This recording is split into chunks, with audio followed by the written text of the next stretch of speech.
warahmatullahi wabarakatuh. Perkenalkan, kami dari kelompok 5 akan mempresentasikan implementasi dan integrasi topologi jaringan. Sebelumnya saya perkenalkan anggota kelompok saya, yaitu di sini ada saya sendiri, Nain Oktaviani, ada Muhammad Dimas Syahputra, ada Muhammad Ribi Ramadan, dan ada Irfandi. Yang dirancang oleh kelompok kami menggunakan Cisco Packet Tracer. Nah, pada jaringan ini, kelompok kami mengintegrasikan 4 jenis topologi jaringan, yaitu yang pertama ada topologi mesh, ada topologi ring, dan juga ada topologi tree, dan ada topologi star.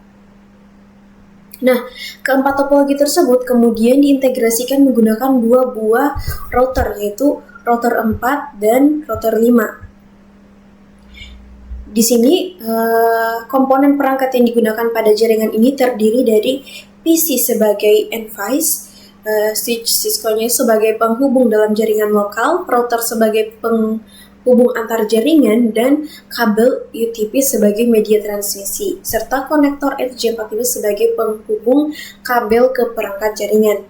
Nah, di sini pertama akan saya jelaskan sedikit tentang topologi mesh. Pada topologi ini beberapa switch dihubungkan secara langsung satu sama lain sehingga membentuk pola jaringan yang saling terhubung secara menyeluruh. Nah, di sini dia menggunakan 6 switch dan 6 PC. Kemudian setiap switch-nya ini kemudian terhubung dengan satu PC sebagai endpoint-nya.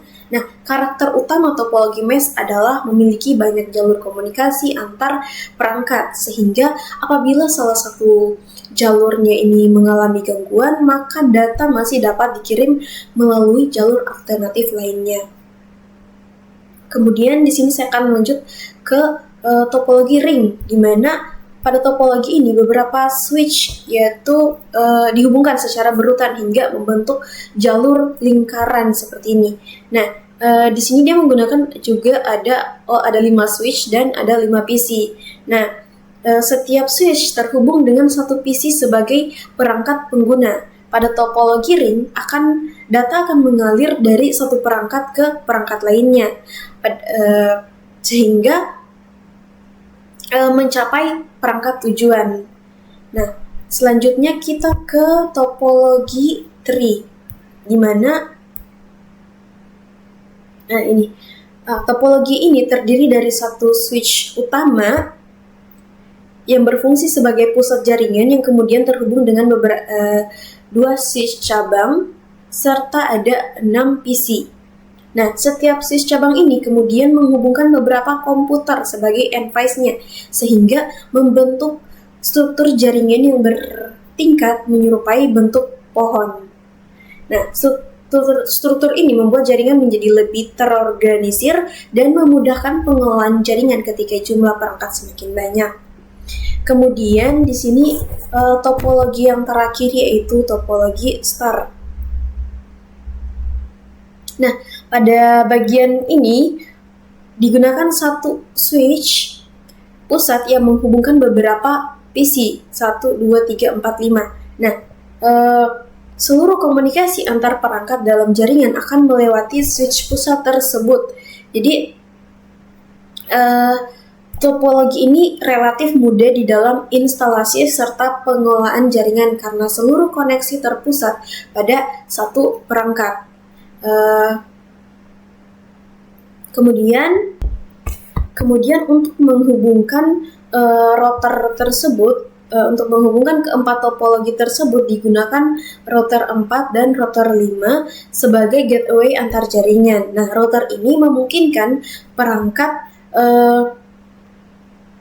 dari segmen jaringan yang berbeda tetap dapat saling berkomunikasi melalui proses routing antar jaringan. Nah, untuk spanning tree protokolnya itu, untuk STP-nya itu pada beberapa jalur, di sini kita lihat juga terlihat indikator berwarna orange. Ini biasa terdapat di sini. Nah, pada beberapa jalur ini terdapat indikator berwarna orange yang menunjukkan bahwa spanning tree protokolnya ini sedang bekerja untuk mencegah terjadinya looping jaringan sehingga jaringan ini tetap stabil.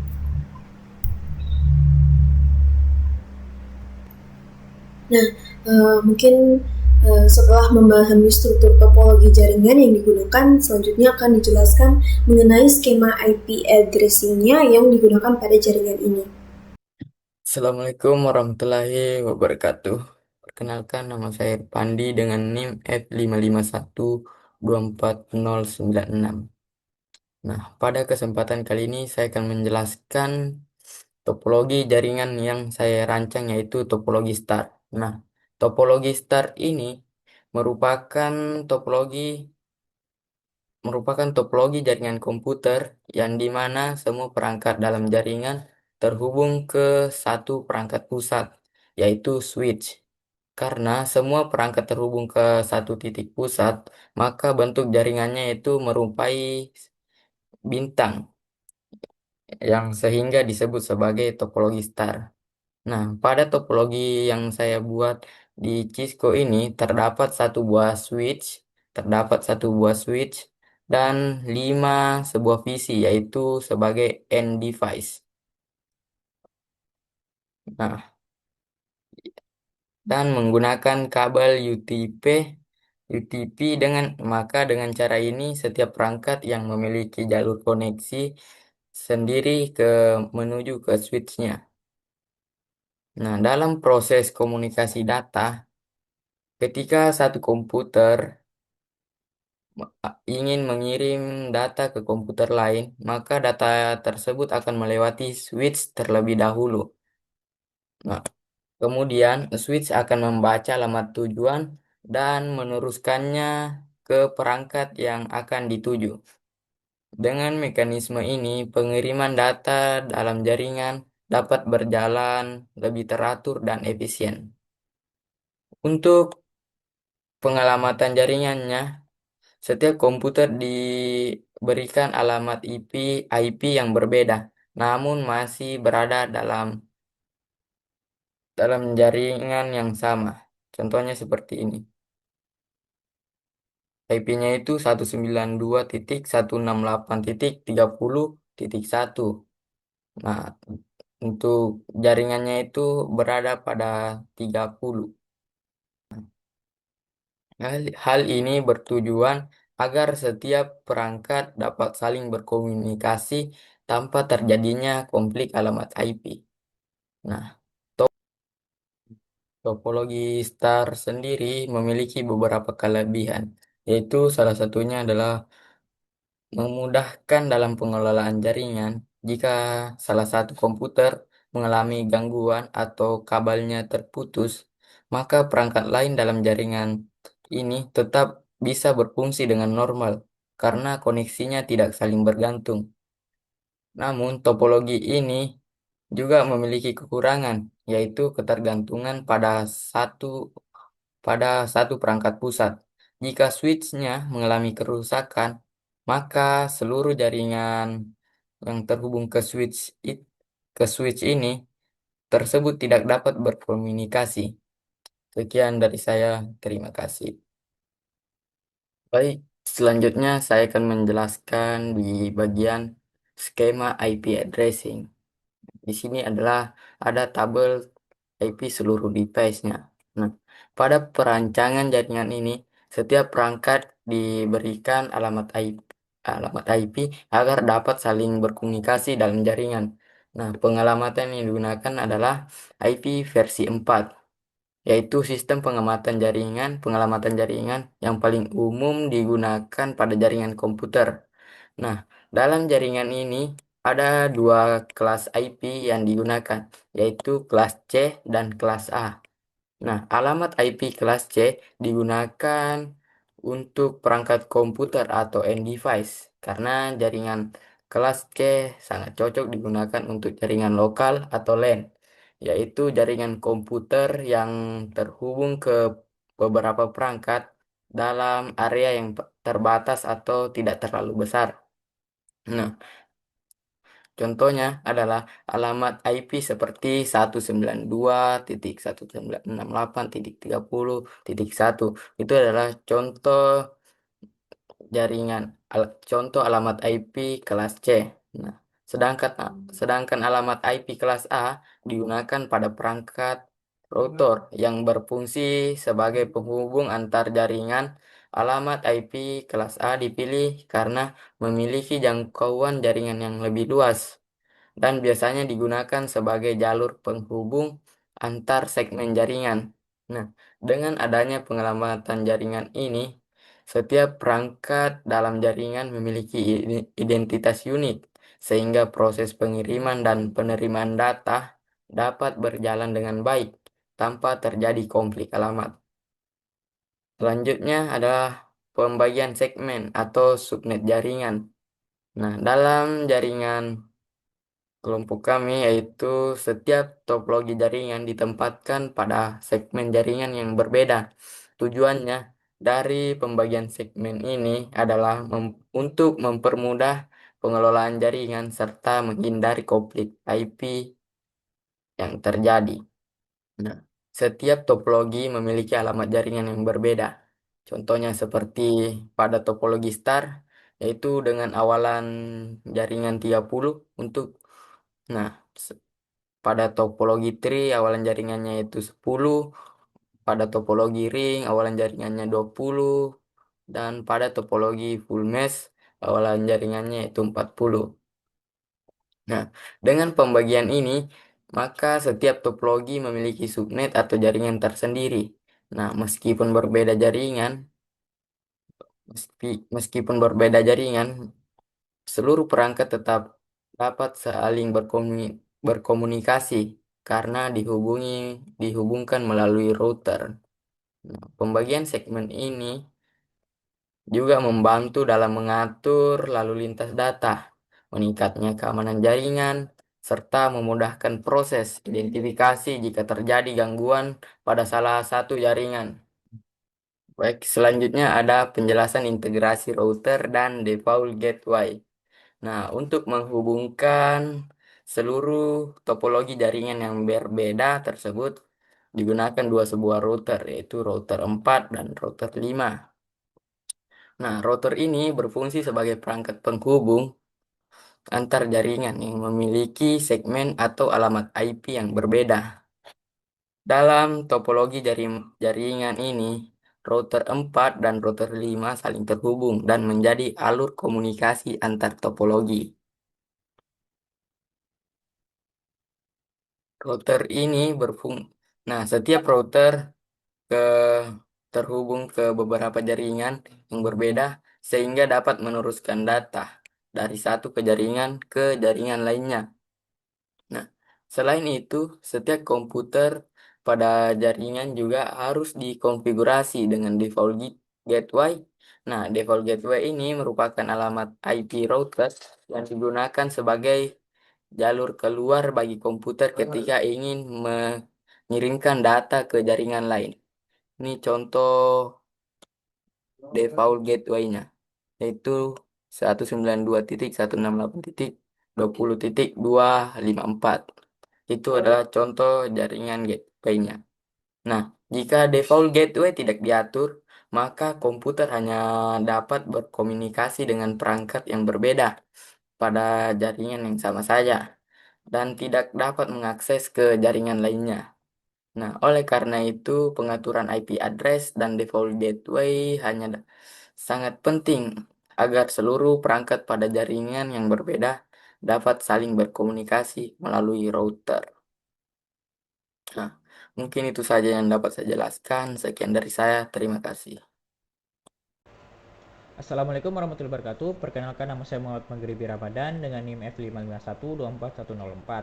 Nah, kali ini saya akan menjelaskan topologi yang saya buat, yaitu topologi full mesh. Nah, pada topologi ini tuh saya mensimulasikan departemen dengan tingkat urgensi data yang sangat kritis. Nah, saya itu mengimplementasikan topologi full mesh menggunakan 6 buah switch dan 6 buah PC. Dapat kita lihat di situ.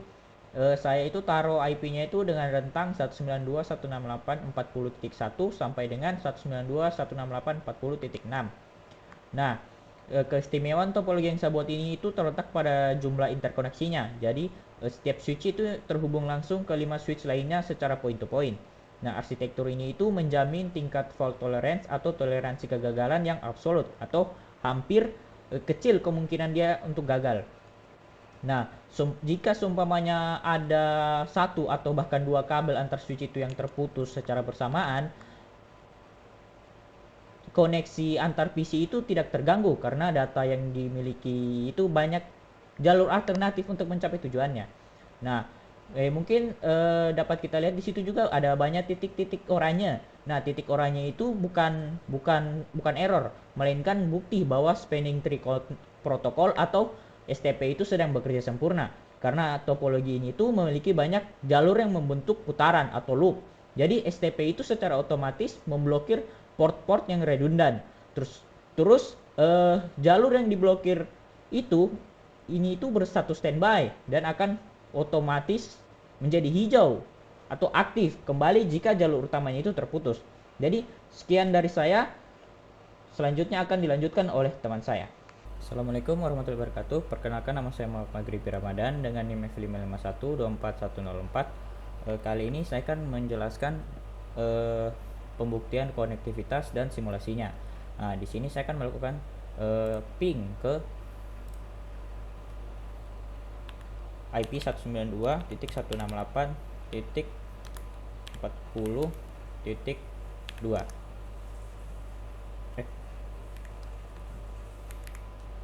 Nah, dapat kita lihat di situ, kita dapat reply atau berhasil terhubung ke IP address yang kita tuju. Nah, selanjutnya itu kita akan coba ping ke topologi lain.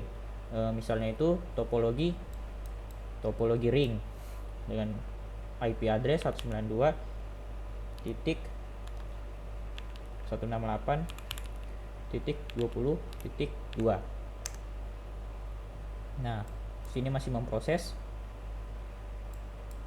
masih RTO. Nah, kita berhasil mendapatkan berhasil terhubung ke PC dengan IP address 192.168.20.2. Nah, di situ itu berarti router kita ini telah berhasil memetakan jalur komunikasi dengan baik. Baik, selanjutnya itu saya menjelaskan ARP dan ICMP-nya. Nah, pertama itu kita coba ping dari sini ke topologi tree, dari topologi base ke topologi tree. Nah, kita lihat dulu simulasinya. Nah, data akan mengalir dari switch 0 ke switch 2. Nah, dari switch 2 data akan ke switch 4. Nah, dari switch 4 data akan ke router. Nah, setelah di router pertama itu dia akan cek dulu tabel routingnya. Nah, setelah itu jalan ke router 5. Nah, setelah jalan ke router 5, dia akan ke switch 02, switchnya dari topologi tree. Nah, setelah itu lanjut ke switch selanjutnya. Nah, setelah itu berhasil ke PC yang dituju. Nah, setelah itu dia akan mengembalikan data yang dia terima. Nah, kembali, terus naik ke router, terus bakal kembali ke PC 1 untuk menerima pengembalian data. Akhirnya itu saja penjelasan ARP dan ICMP dari saya. Assalamualaikum warahmatullahi wabarakatuh. Perkenalkan, nama saya Muhammad Maghribi Ramadan dengan NIM F551-24104. Nah, kali ini saya akan menjelaskan itu skenario insiden dan solusi. Dapat kita lihat di situ itu skenarionya itu kesalahan konfigurasi gateway. Nah, contoh kesalahannya itu admin salah memasukkan default gateway pada PC 0 di topologi mesh menjadi 192.168.40.100 yang seharusnya itu 192.168.40.254. Nah, analisis penyebabnya itu komunikasi lokal antar PC di dalam topologi mesh itu tetap berhasil. Nah, tetap berhasil. Dapat kita lihat itu sukses. Tapi pada saat kita coba ping ke topologi lain, seumpamanya ring. Oh, di sini saya belum ganti. Ganti 100. Nah, saya coba ping ke topologi lain. Nah, itu akan fail. Tapi kalau saya coba ping ke dalam topologi yang sama, itu masih sukses. Nah, solusi perbaikannya itu dengan cara itu, pertama kita cek dulu di command prompt, terus kita ketik IP config Nah, dapat kita lihat di situ gateway-nya itu salah. Nah, di situ jadi solusi perbaikannya itu kita rubah gateway-nya. Dan cara rubah di IP configuration ini menjadi 254. Nah, setelah itu kita tes kembali. Nah, sukses, berhasil melakukan ping ke topologi yang berbeda. Nah, jadi kesimpulannya dari ini, kelompok kami itu telah berhasil menggabungkan empat buah topologi yang berbeda, berhasil digabungkan dan dibuat menjadi satu jaringan yang besar. Nah, kenapa bisa begitu? Kenapa bisa berhasil kita gabungkan itu? Karena kita konfigurasi IP addressing dengan tepat, sehingga mereka itu saling terhubung. Nah, dapat kita lihat di situ kita itu menggunakan dua router. Nah, dua router itu menghubungkan empat topologi jaringan yang berbeda. Jadi sekian dari kelompok kami. Wassalamualaikum warahmatullahi wabarakatuh.